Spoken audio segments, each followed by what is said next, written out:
Question 2. I believe my digipack and video all work effectively together as they all have a connection of the nature and forest. The artist is evident on the cover of the CD as well as on the inside right.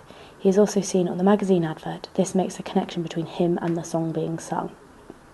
I think that my digipack represents the artist well, as it's simple yet has random funky things featured, which is a lot like something Newton Faulkner would do on his CD covers. The use of random lighting flares on the front of the CD and the random dream catcher on the back cover. This not only refers back to the artist and his quirkiness, but the dreamcatcher is a subtle hint of the song which I chose to make the video for.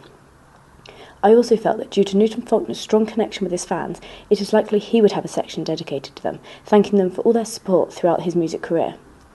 Newton Faulkner also often features pictures of himself on the CD cover, so that people recognise his album from just seeing the image and not reading any text. This is easy for him to do as he has such a recognisable face with his bright ginger dreadlocks. I also feel my video conforms to the indie genre well.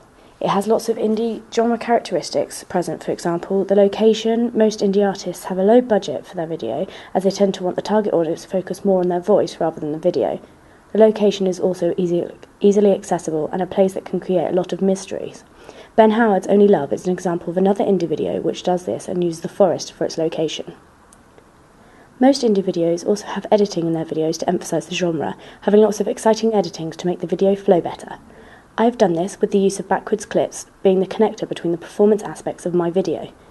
Clips also cut to the beat of the song, a lot like Andrew Goodwin says in his theory. I have conformed to this genre characteristic in the opening few clips, having the actor jumping between the clips on the beat of the song. Another aspect, which I feel makes my video fit the genre well, is I have used performance in my video.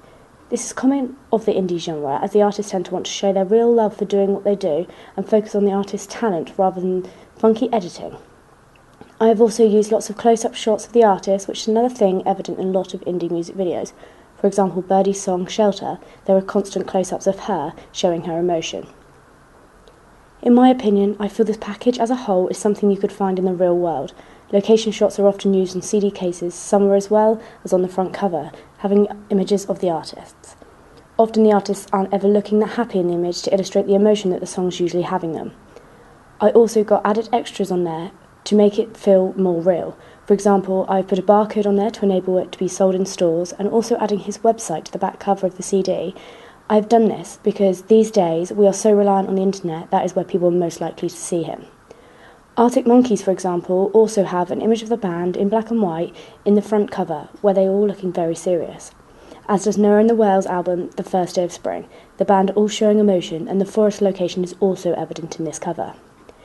This showing that mine is a package that you would find in the real world, as mine features artists looking emotional and similar characteristics to what these album covers have.